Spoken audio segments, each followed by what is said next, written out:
Right then, hello. Welcome to the first ever Talking Wolves podcast here on Talking Wolves, obviously. We've been looking forward to this one. Obviously, before we get going, I'll introduce you to everyone. We've got a couple of cameras here and obviously here, if everyone wants to wave to the cameras. This is going to be on YouTube. Hopefully we'll get out on iTunes, Spotify, the works as well.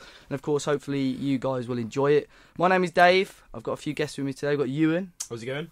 We've got Tom. Howdy. Matt Cooper. Hello. And Mr. Dicky Dodd. How's it going? I'm good, thanks. Good, Hello to the camera. There we go.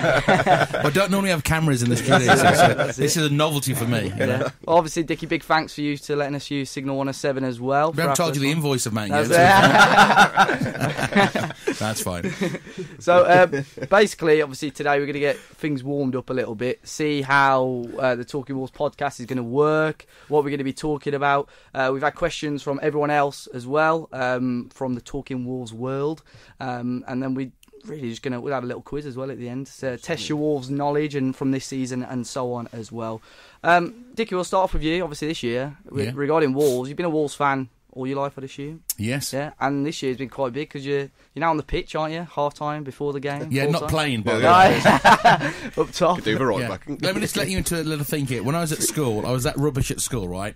You know when they pick the lads from, we'll have so and so for our team, we'll have so and so. You were last. It was Doddy was last. Come on, we better have Doddy, and he can just clean the boots. Yeah. But yeah, been a Wolves fan all my life, and I've got to say that obviously, we all know this season has just been phenomenal with the investment from Fosun. It's just been, and it has been a different league, literally, for us. But very exciting, and I get to know a lot of stuff behind the closed doors as well, what I hear, and it's still exciting even now. We're getting towards the final quarter of the season, and that the last third or whatever. But it's been an amazing season, yeah. Yeah, so obviously with you coming on the pitch now, reading out the teams and so on, how's that come out? Is that sort of Wolves link with Signal 107, or was that? Yeah, obviously, we do the commentary for every match, not just, home games or away games, to do every single match. And I had a conversation with him because you probably heard Jason left, and they said, we'd like to give you a go. So I said, let's try it then and see how it goes. Not just for them, but for me as well, to see how, I knew I'd enjoy it, and I think it was a no-brainer already. But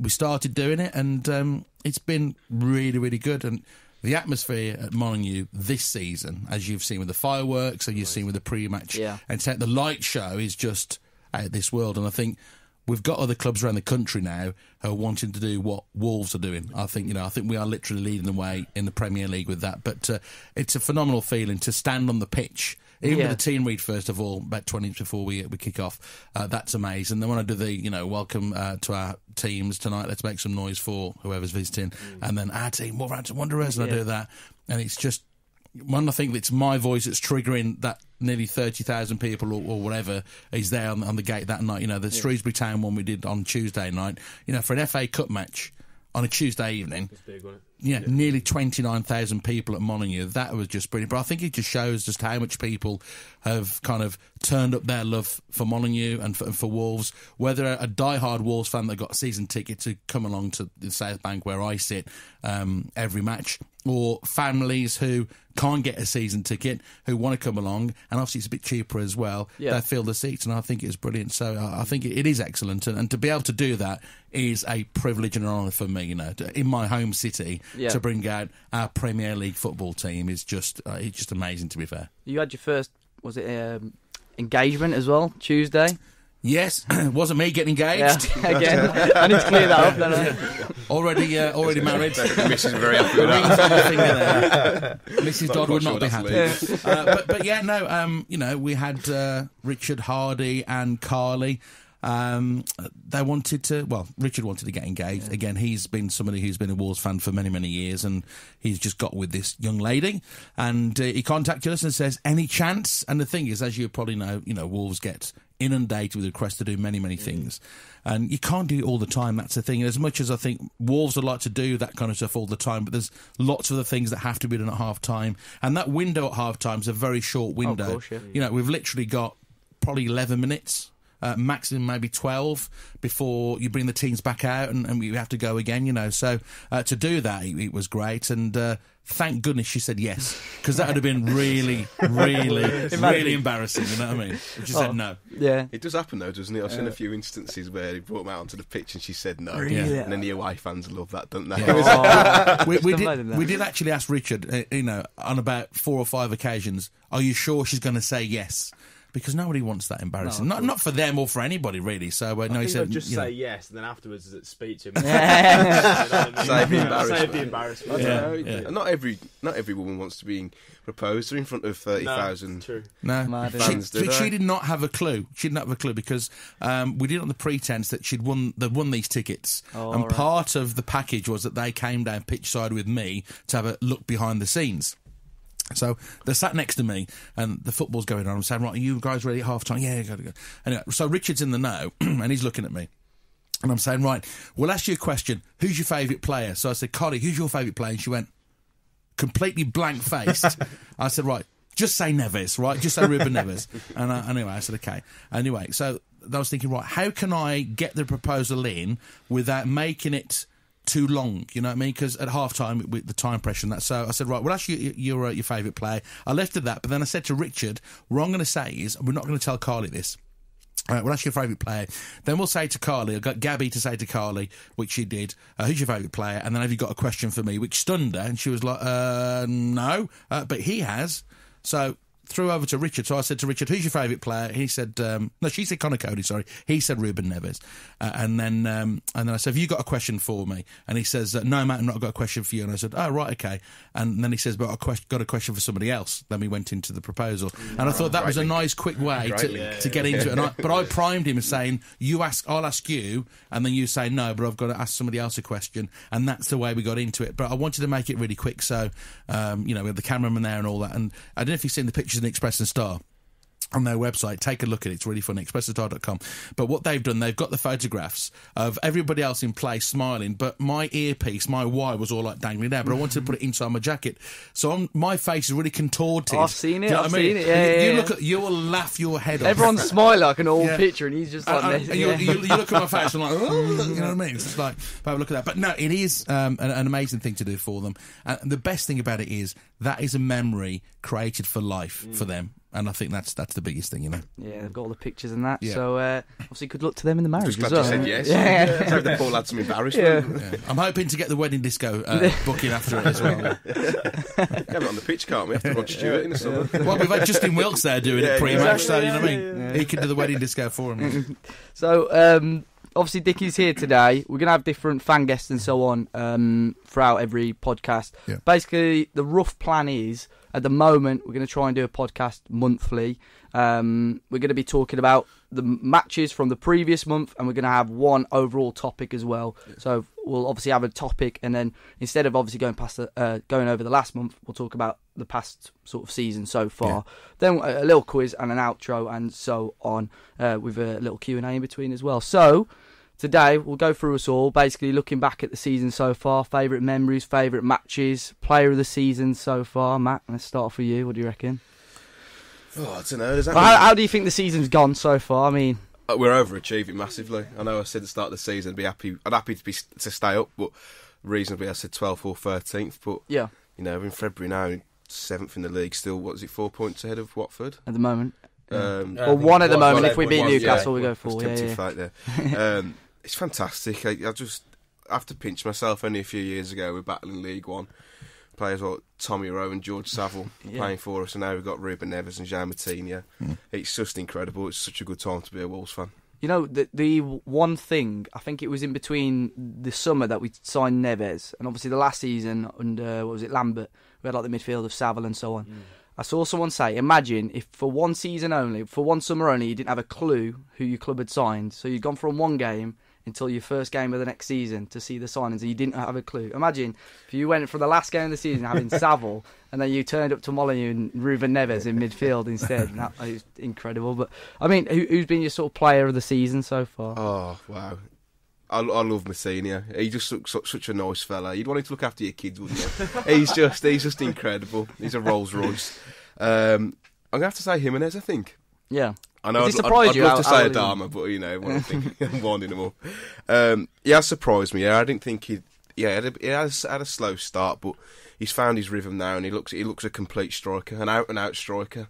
And to start with, he kind of lacked that clinical finish, but now he seems to have got that. And him and Jota link up so well. And for £30 million, you're not going to find a better striker on the market. I think everyone's rating him on that one cameo we saw in the World Cup against Germany, was it? They're When playing he came out on of the position right wing. as well. Yeah. Well, this is the first time he's come to a club in how many years where he's been. You know, he's been starting. Yeah. I know his record off the bench at Atletico and Benfica. It's unreal as well. Yeah, exactly. But now he's had a run of games. He's just such a good player. Yeah. I mean, I've seen people comparing him best striker since we've had since Steve Bull. I'd probably say so. I think he's the most complete striker since Steve Bull. You haven't had anyone that's consistent since then, really. The way he holds up the game as well is, from what I've seen, very similar. So he's very intelligent as well. I know a few times I went to Everton a couple of weeks ago and won 3-1. He saw a lot of Zuma and Keane running at him, and he was just blowing fouls for free. And you know, he's a tremendous player, and that link up he's got with Jota, we've seen the formation change. Those two together look fantastic. They're just reading off the same hymn sheet, and it's just the timing and the passes between each other. There's times at the start of the season when the front three were passing the ball, and it just wasn't quite getting there. It was so frustrating. But these two, it's just perfect on a plate, and they're feeding each other in. But neither Jota or Jimenez have got like one attribute where they're like, none of them are like electric pace. None of them are strong. You know, Jota's good on the ball, dribbling. But you don't look at them and think like they've got one attribute that you should worry about. They're just complete footballers with a footballing brain. Yeah, it's a good shout. And what's your favourite game been? Obviously, you've been to a few away games. Obviously, you had the home games as well. Oh, Everton away, because I went to uni up in North, and I've got a lot of mates who are Everton fans. So the weekend as a whole was a good one. Yeah, it's a great weekend. So can you remember it? I don't know. I think so. Yeah. I think just the whole day and the atmosphere is probably the best we've had at an away game for years. Having the Nuno Santos Barmy Army going for 10 or 15 minutes, everyone in unison. I'd probably say Everton away. Yeah, I didn't go to Spurs away, but that probably would have been up there. Yeah, the atmosphere was weird for that game at Wembley. It's a weird ground, though, isn't it? Weird, yeah. Obviously, the black cap man of the match for that Everton game. He's their best player. Yeah. So, Tom, what about you then? Obviously, season so far. How do you reckon Wolves have gone? Outstanding. Yeah. To be 7th at this moment in time, when the season started, priority was you stay up. You stay up in the Premier League. That is priority. I don't care if it's on goal difference last day of the season. Stay in the Premier League. And to be where we are now, and with the potential running in the FA Cup as well, it's just blown all expectations, and we've grown and grown and grown as the season's come on. There was that little sticky patch in November time where it was looking a bit dicey, but we've come out of that, and I think that's been really important because we've looked so solid, and we've learned from that. We've learned a lot of we've learned from the mistakes, and all the players have grown. I think Doherty looks so more comfortable on the ball. He's not a fast player at all, but the way he just guides the ball around the fullbacks, and he just gets to the byline. You know what? I've slated him at some points in the season. I remember. I saw him smile when he said that. I'm so glad he's proved me wrong. And that's what he's the last month he's been nothing short of outstanding down that right hand side. I was shocked. I didn't think it was the same player. There was a few games this season, Huddersfield at home, Man City away, Palace at home, and he just looked out of his depth. But now he looks like an assured Premier League wing back. Nuno's definitely brought the best out of him. It's that vegan diet, isn't it? That's what it is. I know, definitely. Hugs as well. How much did we pay for him all them years ago? Was it £30,000? 75k, I think. 75k. That was That was Mad Mick Mick, I know. Yeah, it was. Brilliant. So what do you reckon? Obviously, you've said your best player. Best match for you? Best match, Leicester, purely for just the adrenaline and rush at the end. I can't believe that game. Even when it went to 3-3, I just thought, I think we still got this, this was so late. There's something about it, a bit more. Something else has got to give. I missed the last goal as well. I remember you went out. You have to be out by 85 minutes later. So. What do you think then? Wolves so far? I'll move this over. Go on. Yeah. Take the stage there. Sorry, go on. Oh, sorry. So my I'll start my favourite game. I'd say my favourite game is going to be the Chelsea. Was it 2-1? 3-1, wasn't it? Was it? What, at home? 2-0? December? 2-1. 2-1, yeah. The Chelsea. Brilliant. 2-1. We don't. None of us remember. I'm sure you're all Wolves fans. Yeah. Just stumbled into a studio. No, the whole game was amazing. The atmosphere was great for that game. I think as well, for me, that game said to me that we are here, that we're an established Premier League team from that game. Because, for Chelsea to come to Molineux, for me, we control that last 20-25 minutes when we were 2-1. I think teams of Wolves' past would have crumbled at 2-1, especially against a team like Chelsea. And I think we were just assured, and that said to me that we are a Premier League team. So, yeah, I'd say that game was my favourite. But I'd say player of the season has got to be Moutinho for me. Just to, 5 million, you know what I mean? Like, apparently it wasn't 5 million as well. It was like 3 million plus shares. Person's businesses. I heard it was why the reason it was so cheap was 5 million, but then loads of like business side of things Monaco and stuff. Yeah. But I mean, even so, you know what I mean. I know he's a bit older now, but 5 million's a snip, isn't it? When you see players like Wilgrud going for 4, it's the comparison. The comparison, I know. But yeah, Moutinho for me, he's just an absolute, like I think Matt said, Rolls Royce, classy player on and off the pitch by the looks of it, and he loves the Vino. So he does. Yeah, I've heard that. I only heard that chant the other day. Like, I saw it on Facebook. At Everton away. Because I heard them singing it. I was in the North Bank for the Shrewsbury game. In the South Bank, they were trying to sing it, weren't they? He came to Monaco. I actually like that one. He came to Monaco to Wanderers. He's 5'7". He's football heaven. There we go. Go on, Matt. Give us the full rendition. No. Dicky, what about you? Obviously, you've seen a lot of the games. To pick one is difficult. I think the Leicester City game, when that was a roller coaster, and I think I need to go to New Cross Hospital to be put on one of the little beds to be kind of calmed down. I think that was one of them. I think for me, he's beaten Birmingham 2-0. I think and the fact that we beat the Brummies. Was it April? I think it was. Oh yeah. Last season. Yeah. And we're going back a season. Yeah. But to me, I think I wish we could have a local derby. Because I think that's great when we can do that. And I'm going back pre-Premier League season, but just the reason I think I'm hoping that we can get somebody come up next season. Because I miss that, I think it's great. Leicester is kind of close. It's a derby-ish. I think Shrewsbury's a derby-ish, but I think when I go back and think about matches in the last 12, 18 months, I think when we beat Birmingham, that was a phenomenal match. That one was, and that really sticks out even now when I think about it. But I'm hoping that next season we can get like the likes of Birmingham and even the Baggies up. I think that would be great, because I think when we have those local derbies, it's just different. But for me, the most recent one is the Leicester City game. I think with that one, I was like, whoa, actually stood there watching it and actually being part of the Wolves kind of family, actually being there and seeing everybody like breathe a massive sigh of relief together, and you know what I mean, and that's a great feeling as well, because being on the inside, as it were, as well. Which game have the players been most jubilant after full time? The Leicester game, because I'd imagine sometimes they come trudging in, especially like the Huddersfield game. That was an awful performance. And like that one, we all stood there and like you have a conversation. You think, hang on a second, we've lost to Huddersfield. It's like, do you know what I mean? But it's, I think they get frustrated. I think and the players know, they really do know when they haven't played great football. I'm sure that obviously Nuno doesn't need to actually tell them that. They know. He obviously points certain things out where they lost a match, and for whatever reason. But they are really jubilant, and especially it's like on the Shrewsbury Town FA Cup round that we did last Tuesday, and I did the welcome. Our team, Wolverhampton Wanderers, like Doherty looked over at me and he gave me a big wink and a big smile, and I said, "Go on, mate." Yeah, and like Connor does as well. Connor gives a bit of a wink and that, and and then when you see him afterwards, high five and that kind of thing, and especially when they've scored as well. Individual players, it's a bit difficult with the foreign players because they don't really connect as much, because obviously they can't speak the language, and whatever. So, and I haven't really kind of been in their company as much as Matt and with Connor and that.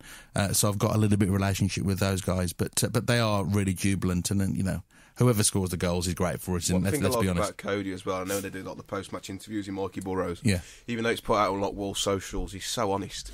I know some of the press teams at football clubs try and cover up stuff like that, but he's just brutally honest, and I think the fans do appreciate that. And he's a natural leader. He's a natural leader. He's a great captain. I think, but to be honest, I think anybody in any football club needs to be honest. I think because when they start talking and trying to plaster over stuff, Jurgen Klopp mentioning the fact that the wind at Molineux that's the reason why. You know what I mean? Windy, to be fair. It was, but what I'm saying is that's a poor excuse. You know what I mean? Yeah. Whereas Nuno will say like, we beat so and so, but we didn't play great football. Or we lost against so-and-so and the football was dire. And Connor will say exactly the same as well. And they're not trying to hide behind it because they know, and at the end of the day, they're human beings, like all of us, Not everybody can be on the top of their game every single day. And everybody will kind of come up and come down as time kind of goes on. And it's up to Nuno to make sure that everyone is as close to that top of their game as they can possibly be. But they all know themselves, you know what I mean? So yeah, it is great, the fact that they are totally honest with the fans. Yeah, I agree with that. I mean, you've had, how many managers we had? One off the top of my head, Paul Lambert, who would come in after every game we lost. Oh, we were unlucky. Terry Conor crying. I'm trying. But like, some, as you say, like with Klopp, some managers are going to blame the fans and so on. But you'd rather have Nuno come out and say we were dreadful today, we've let the fans down, we'll go again next week. Yeah. Then say, oh, we were unlucky today. Dave, that's a really important point. We go again next week. Yeah. If you watch them tunnel cams after the game, I think when we lost after Huddersfield, the first person who was back at the changing room was John Ruddy, and he was greeting all the players back, giving them a pat on the back. Come on, in we go. Forget about it. On to the next one. And I think that's really important to pick the players up. And John Ruddy has played. Yeah, he's been on the subs bench, but I think he's played such an instrumental role. And I think Nuno sees a lot in John Ruddy that himself did as a keeper. Well, that's why he was like how Nuno was a keeper, backup keeper for most of his career. He played like 20 year career. He probably didn't play over sort of 50, 60 games. I assume. Like, it's going to be the same, isn't it? Yeah. No, totally. And I think with that, whenever you hear Nuno talking his way, he talks with the whole team. He doesn't really single people out because he wants that pack mentality that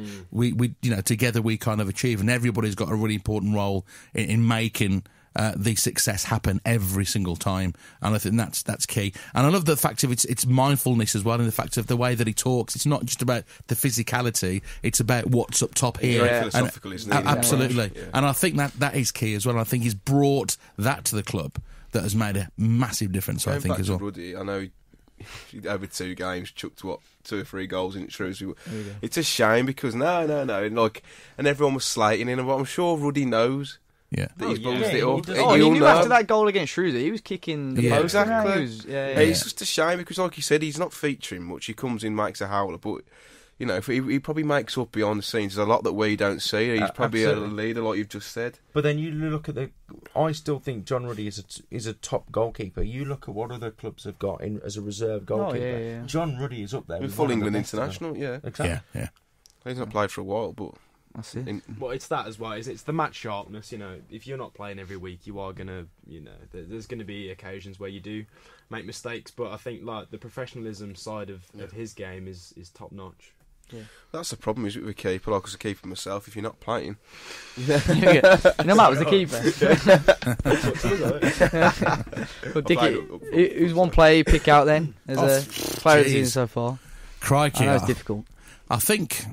And it is difficult, and I think probably with the Nuno mentality, it is hard to kind of go because you've had the likes of Neves scoring wonder goals. Even this season, he's put a couple of balls in the back of the net. You think, wow.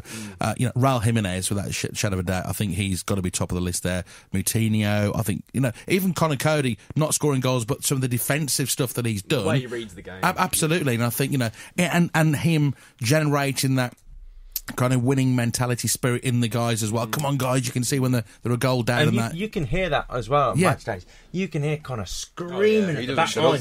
He doesn't shut up, and you hear him all the time. And intelligence-wise, he has improved so much since we first signed him. Yeah. I think a lot of people's thoughts on when he first joined us, he's just a midfielder who likes to slide about a lot. Yeah. He was reckless, weren't he? When he he has first turned came into a top-class, world-class centre-back. World-class. And I think he's on the brink of being in the England squad. Yeah, I agree. Matt Doherty as well. I think you mentioned him earlier on. He's developed into something which is something that we cannot lose. I think he's a really important cog in the wheel, as it were. So I think when you say you're going to pick one team member to be your player of the season, I think it depends on what you want to go for. If you want to go for goal scorer, Raul Jimenez. If you want to go for somebody, being in defence, got to be Conor Cody. Somebody running down that line, Matt Doherty. Traore, I think he's like a tank when he gets going. I just don't think he can finish. I think he's got to be told you pass the ball across to somebody to strike it and get it in the back of the net, because he's not, he's not been able to finish. On the topic of Adama, in the room, seriously now, do we think that he can have a successful career at Wolves? We'll start with you, Dicky. Do you think Adama could be a successful player at Wolves? I think obviously there can be better players, and I think yes and no. When he gets going, he is like a tank. He goes steaming through, and he can get the ball through. And you see some of those kind of moves that he does to get round the players. I think which is phenomenal.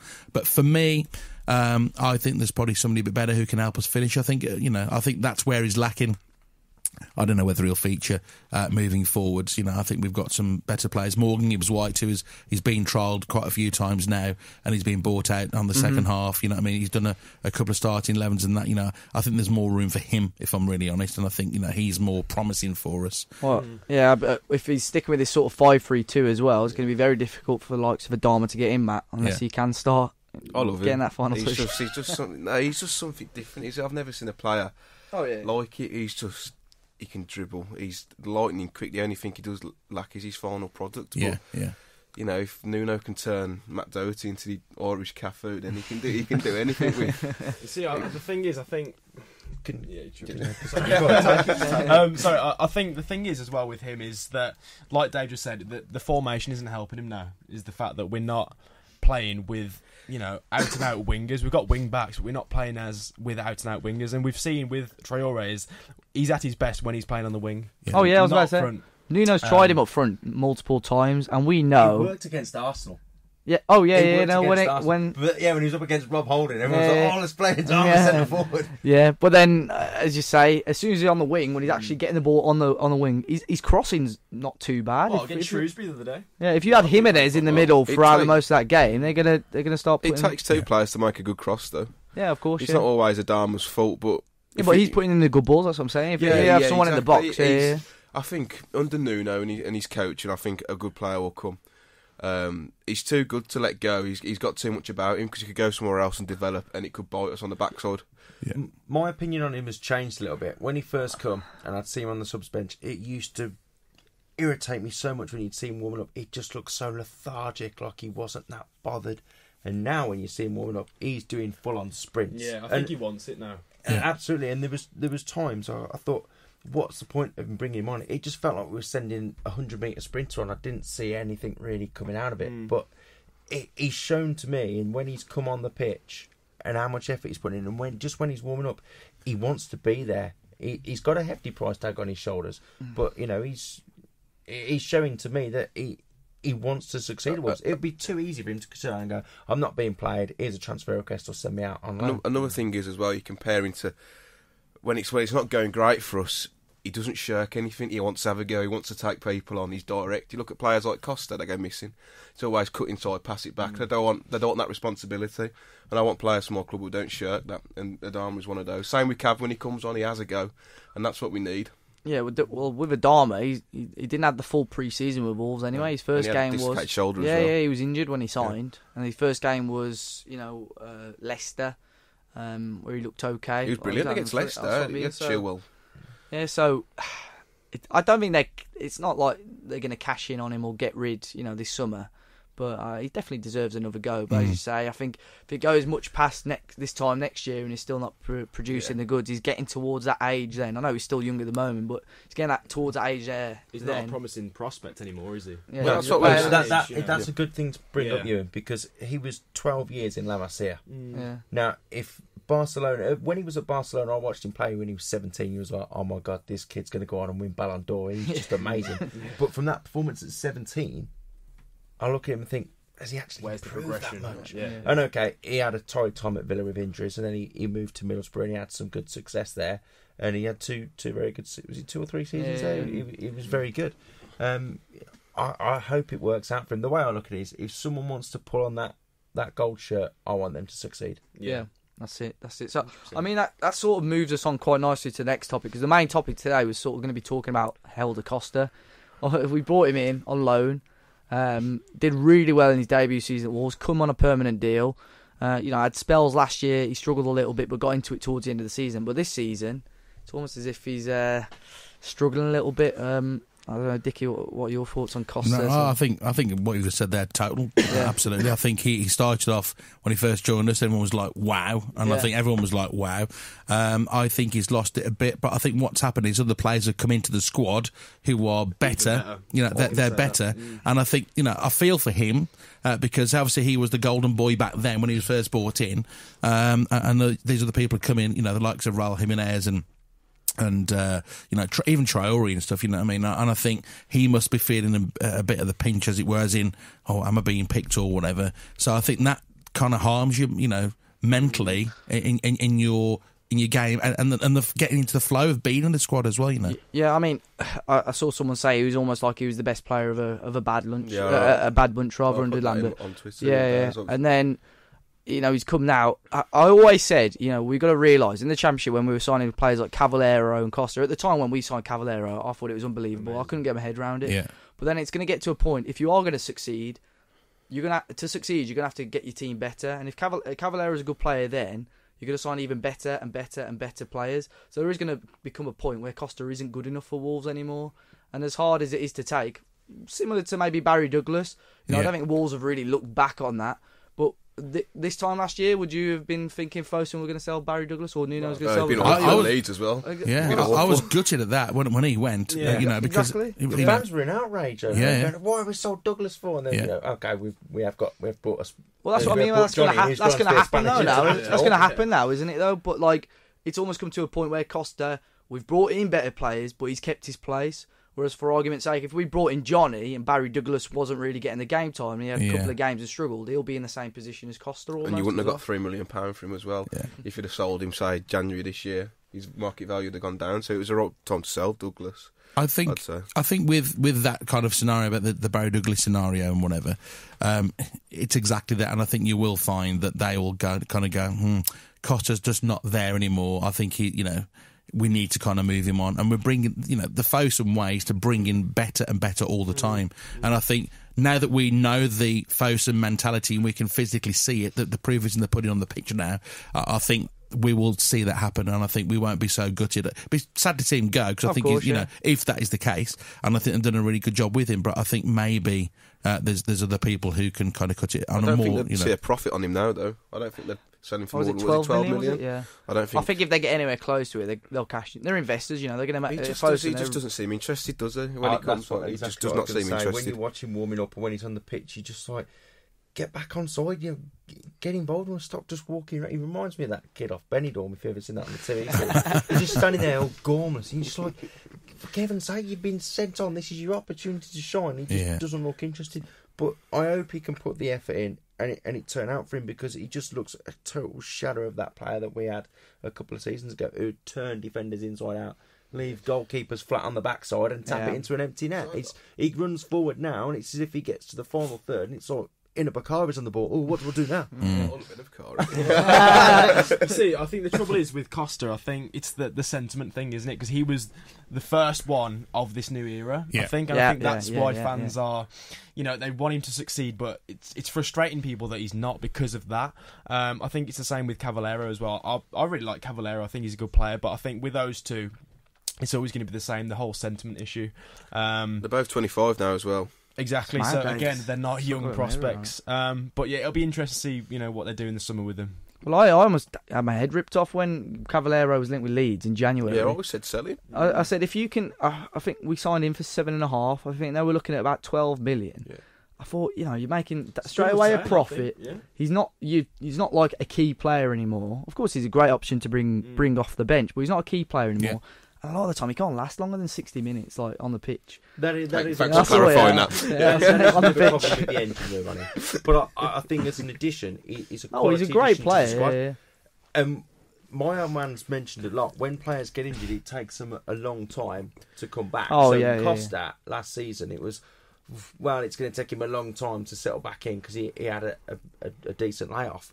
When Jota was injured, when Johnny was injured, when Cav was injured, they come back and they hit them straight back in, and they look like top class. So Jota looked like he hadn't missed a training session. He just looks so sharp again. And I think it goes back to another point, and that Chelsea game was a turning point for Jota. Oh yeah, he was struggling at the start of the season, and he has turned into the the top class player that we saw last season. And it's when he gets the ball, you know he's going to do something with it. And he's not rapid, but he's dribbling quality. He's so and his good, vision. isn't he? He's just turning players into. He's so aggressive as well, and I love that. Yeah, I love how aggressive he is. He always has a go. You see, like Square and against up. a Chelsea game, like Rudiger and him come together, and they're like Rudiger just bounced off him, and he just looked at him like, "Who are you?" Like, you see that clip of Mitrovic and De Gea yesterday? Yeah. Imagine Jota squaring up to either one of them. Well, we put a poll out on Twitter last week, obviously putting about Helder Costa and what Wolves should do with him. We put 3 options, so the 3 options were give him more of a chance, loan him out, or just try and cash in and sell on him. So we had just over 1,400 people vote. 33% was give him more of a chance, 29% was loan him out. But cash in and sell with 38% came out on top. It was very, very close. Yeah. So it was almost a 30. Some of the replies we had as well were Well, yeah, some of the ridiculous. replies. How many chances does he need? What about Adama? If you're questioning Costa, then you question why aren't you questioning How Adama? dare But you. a couple of people did comment on that. Where was the? I don't know if I can repeat the one that was on there. Yeah, What was it? it's a podcast, mate. It's not. Set fire to him. That was. That's a bit excessive. Yeah, I mean, Yeah, exactly. I don't think Fosun as an investment company is probably not going to see a return on him, so probably not the best thing to do. Yeah, that was the one. So There really are some half-heads on Twitter. There really are. Yeah, no. See, fighting between Twitter wars between each other. You know, like, just because you've seen that standard, you've seen this stuff, for God's sake, just I grow, agree. grow up. The thing is, we're all young lads. These are grown men in their 40s and 50s who are having arguments. But it's over normally it. grown men arguing with like kids who are still in like year 10, which just makes it even more funnier, to be honest. yeah. So I mean, if anyone's got any thoughts on Helder Costa, let us know in the comment section or give us a tweet and so on.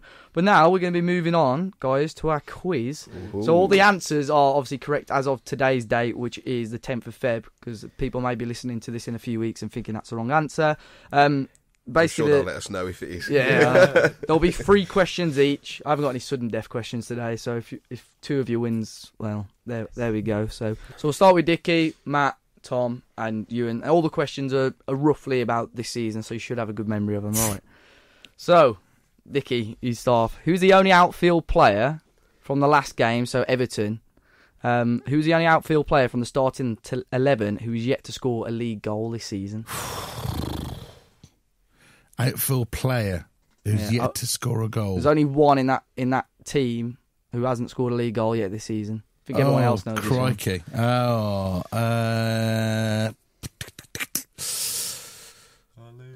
let me think. I'm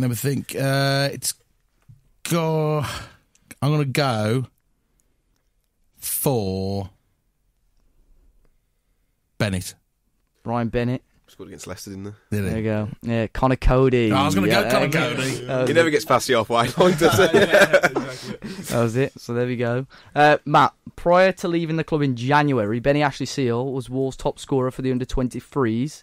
But which club did the striker sign for? A, Firenze, B, Aruca, C, Famalicão, or D, Estoril?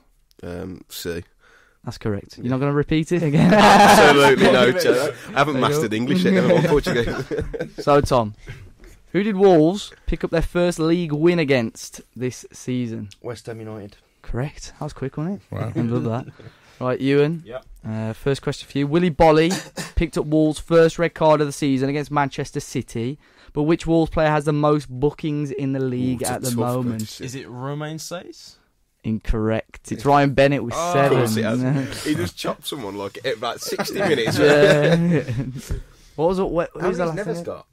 I think Never's got 5. Him and Martinez Yeah. are really reckless, aren't they? Yeah. Dicky, back to you. Which Wolves player has been caught offside the most times in the Premier League this season? Who's been caught offside? I'm gonna say Costa. No, Raul Jimenez, 20. Wow. I was going to say Jimenez. I think the next lowest, Jota was he only been caught like twice offside. The next lowest was it was Costa. I think he had Was about it? 8. So it was Jimenez like has played like pretty much every game. Yeah, hasn't he? So it's yeah. Crikey. Dicky, not off to the best of starts, but you know. Look, I'm just helping you guys out here. That's my excuse. I'm just helping use these microphones. Right, Matt. Which team did Wolves beat with late goals this season from Johnny and Cavallero? Southampton. That's correct. Tom, which club did Wolves sign youngster David Wang from in January? Didn't even know he'd signed him, to be honest. It sounds like a singer from Wolverhampton. What? Oh, yeah, The that's good. answer, Yeah, okay. Is it Jamelia? Or Yeah, that's good. Jamelia, yeah. Jamelia. Yeah, Jamelia. Is she from Wolves? Jamelia? I thought she was from Birmingham. Birmingham. Oh, cool. the same, mate. Ewan, Yep. which player got sent off in the Wolves opening game of the season against Everton? Which player? Not Yeah, Wolves yeah. player. It Just which was centre back. Centre half. What's his name? Centre-half. Centre half. I can't. We could give it away. Yeah. No, don't I tell I him. can't think. Centre off. I know. I know. I picture it in my head.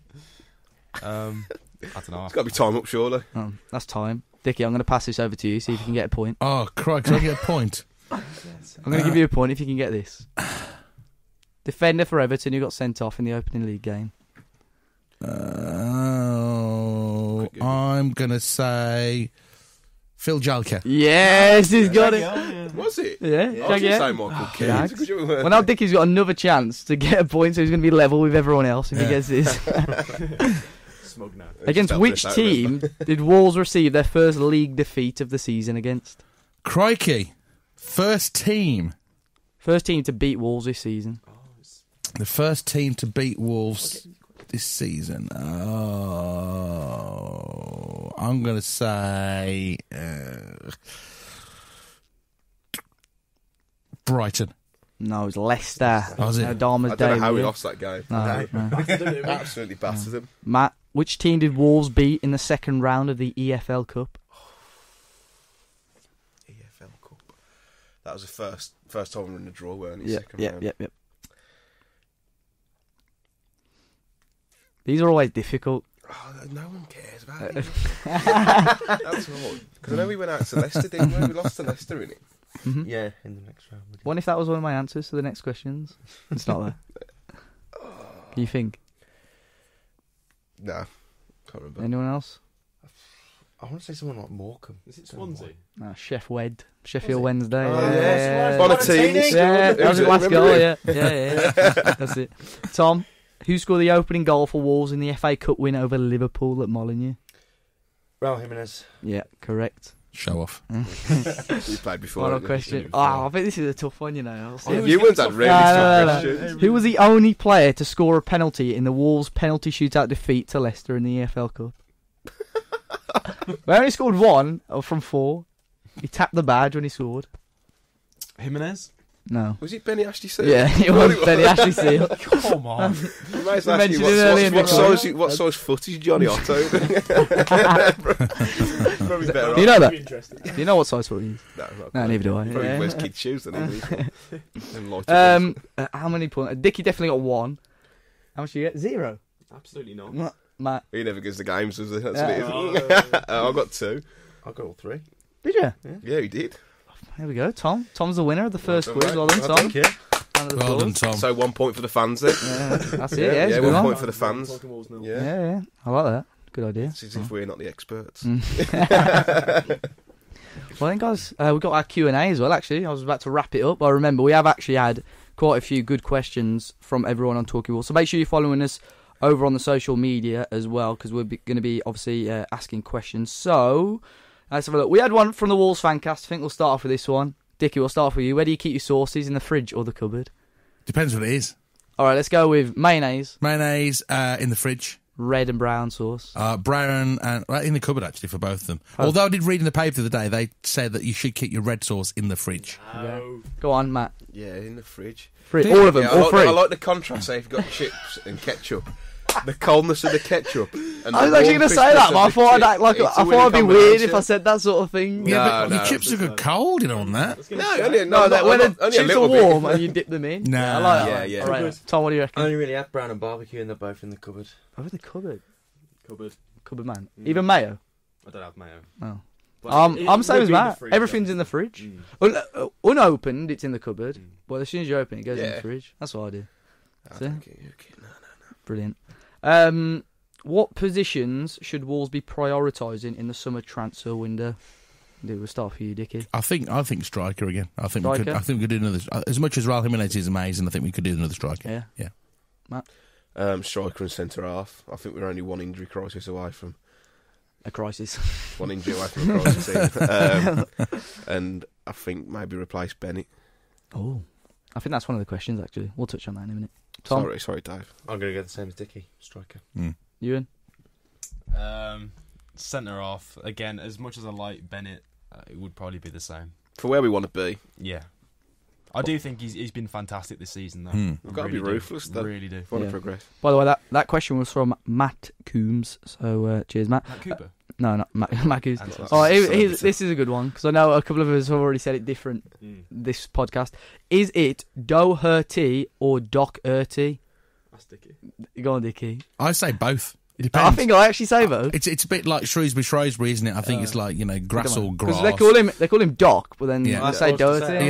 Doherty. I think it's Doherty. When I do the team read, I always say Matt Doherty. I always say Doherty, but a lot of people just say Doherty as well. Asked him? Probably. That might be a good. Yeah. I reckon he said I can imagine Doherty. Where's he from? West Indies. I think it's Doherty. I'm sure it's Doherty. When I see him next, I'll ask him for you. We'll get him on the podcast. We'll ask him then. Let's see. Do you think Ryan Bennett deserves a place in the England team? No. Sorry. No, I don't think Cody does either. No. Just because of the system we play, we've stopped playing a 5 at the back. If they play 5 at the back, yeah, absolutely. But if not in a 4, no. Sorry, Ryan, if you're watching. Opinion on Traore, we've already touched on that one as well. We had another one, Harry Mansell. He says, what was our first ever away game?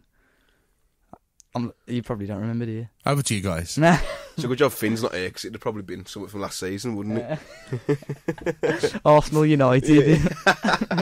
Mine was Coventry at the Rico Arena.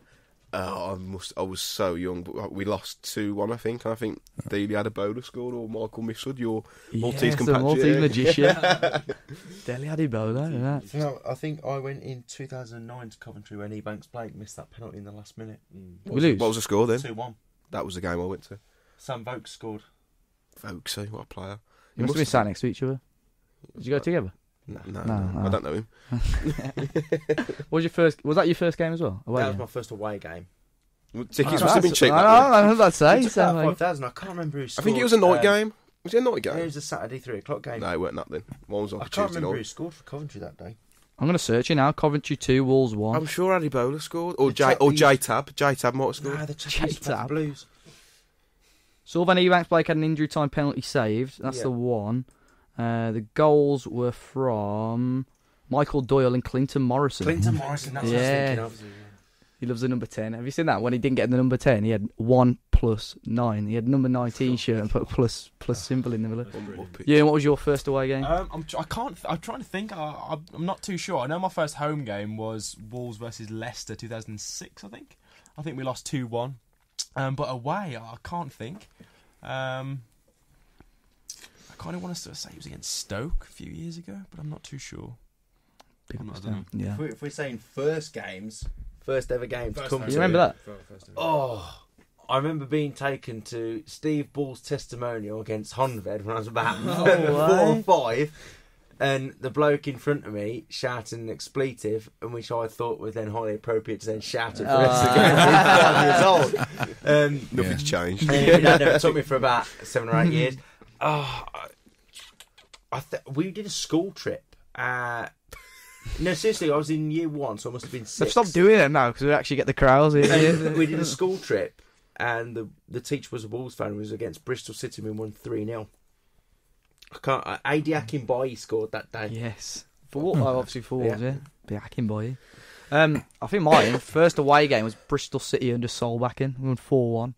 I think we were on a horrible run. I think it was Doyle scored, didn't it? Huh? Doyle scored. Yeah. It was late November, early December, and I think we'd lost about 4 on the bounce. And we went and we absolutely smashed them. It was you played Ebanks, Blake, and Doyle up front. You had Sigurdarsson on the wing. On the ring, yeah. I love Siggy. And I love Siggy, man. He was. She's in the fan cast. He lived opposite me. Big Siggy. I got his shirt signed, everything. Lad. Yeah, everyone when you upload your videos, why have you got a signed Sigurdarsson shirt on the wall, you weirdo? Sigurdarsson, yeah. What's his hair? His hair, man. Love that. You got good hair, Dave. It's a bit of a mare today. Can we not mention her? Yeah. And the last question is off Shiv. Do we recruit heavily in the summer if we get Europa League? I know Nuno likes a small squad, but injuries and tiredness could ruin a team. I think you have to if you go to Europa, surely. You need a bigger squad. if it's Europa, yes. But whatever Nuno decides on, or the backroom staff decide on, I'll be very happy because I've been really pleased with their purchases and the loan deals they've done. And we have to remember, at the end of the day, we're not just a football club. We are a business. Yeah. And I think they've been so shrewd in the market, and they've decided, I think in the summer, they said, we want Zinchenko. And then he said 3 times, I don't want to come. And they didn't panic and go, right, we're going to just go and get somebody else. They said, that was the target we wanted. We've not got him. And it was exactly the same with Tammy Abraham. They've not panicked and then just gone on to somebody else. Okay, I know they've made comments saying we're scouting 3,000 players, and you think, oh great, who's coming in then in January? And no one really. I think comes they've in. learned from their early days, though, haven't they? The amount of players they've brought in. Is planning for the future, or is it just kind of, is it a bit of propaganda to put out there and say to the teams, we're trying to get the best talent that's out there in the world? I agree. But I look at it and think, these are investors, this is a business, and we are trying to build a global brand, and they do not want to buy someone just for the sake of it, saying we've got an extra player in the squad. And we've been really lucky as well with the injuries and the conditioning and the fitness. Did you see the chart of injuries that were like longer than a week? I think we were like so far. We had 4 injuries all season, way below any other team. I think top were like Man U or something. But Spurs, the closest team to us, Spurs, closest team were us, had like 10 more injuries than we had. It was ridiculous. You can't guarantee that's going to happen next season. Of course. But even last year, though, did we have any major injuries? I think the best thing Wolves did after they hired Nuno was having a full revamp of the squad. They had like Tony Daly in there as well, didn't they? Apparently wasn't. It's been a change in total philosophy in the way the club is run. I think from the very top as well, with how Laurie Dalrymple's ran the club. The match day experiences from 2 years ago are just totally different. It's an experience now. Yeah. We can thank Dicky for that as well. Exactly. It's an experience. It's not just you turn up. It's an experience, and people are actually getting there earlier as well. So that's what Wolves want, though. That's what they want. They want people to come to Molineux and be there as early as possible, for tomorrow night's game outside with the roadshow truck down by the South Bank subway, playing music, so you generate an atmosphere outside first of all. It depends on the weather, obviously, as well, whether people come early, you know what I mean? And that's what they want. They want to make the fan experience even more enjoyable. They've got Wolfie's Den for the kids, and then, the pre-match show they like tonight. I think, maybe a couple more bits pre-match would be great, interacting with people, maybe. I've suggested maybe doing like a half-time game kind of thing. I used to do that. I'll tell you what, last season, a group of Chinese teams come over, or schools come over. They came. Some players in there. They were bloody good players. There were some players in there. They were fantastic. Yeah, those young kids are good. And many years ago, you chaps might not be able to remember it, but they used to do a competition where they'd get a home fan on the pitch and an away fan. Yeah, and they've got to try and score from the penalty spot. Yeah, and they bet take you it can back score. to the Bet you halfway can line. score. And if they scored all 4, they won like 100 quid. I used to love that one. I remember That the was Cod class. fan scored from the halfway line. He ran, slid in front of the Steve Ball, standing in front of all Well, the the idea that I've said to them, what we should do is similar to that. Is you could either do away fan, home fan, but I think you want to keep it home fan and have a cash jackpot that jackpots, I don't know, by 50 quid every home match. It just keeps rolling over. And what you do, you get a fan from each stand. So, so you've got 4 fans. You blindfold them, right? From the centre spot, you spin them around 3 times. They've got to try and score a goal from the centre spot, to one of the goals. Either goal, but if they actually score a goal, they win the jackpot. But they started off with 500 quid in there, and just jackpots by 50 quid. And I think that'd be brilliant to do that, Something dead simple. That would only take a few minutes to do. And I think then, there will be somebody who eventually scores a goal after being spun 3 times blindfolded, and they will win a big pot of cash. And I think that'd be really good. I know Tim Spears said in I think it was the podcast, or it was one of the articles, or one of his tweets, I can't remember, but he definitely said that he wasn't a fan of this music before a game, and he just wants, fans chanting and stuff. It's it's 2019. That then pretty much build up, and to be honest, to start with, I wasn't a fan of it, but that light show and the fireworks, it's brilliant. Exactly. I remember the Liverpool one as well. With the DJ. The first time was just fantastic. I thought it was just it was an experience. You know what I mean? It's not just coming to a football game; it's the whole match day experience. Here's a question for us all: can you remember which was the first game we reintroduced the fireworks? I've got a feeling it was Nottingham Forest at home. Don't know. Did we lose that game? Oh, we did, yeah. Last year. Yeah, it might have been that game. I read that it was like that fireworks are like symbols like loyalty or power or something. It's quite in China, in China, and obviously the games were being back to But China I last remember season. the first time the display come on, the fans were just so Yeah, pumped yeah. up after it, going, I "We know. love this." And when the evenings come, you know, when you've got a long commute, like I have to work and then back, you just think, "Oh, should I go? Shouldn't I go?" And you think, "I want to go and see some fireworks." Yeah. People might think I'm a bit of a worth it, pyromaniac, yeah. but it starts the night off. I know it's under a- investigation at the minute, It's a isn't it? Because spectacle. I'd love to hear you. I love it. After every game, you go on Snapchat or Facebook, and everyone's still recording the fireworks. Yeah, and my they go, boomerang on Instagram every usual. The team's coming out of the tunnel with, from the north bay.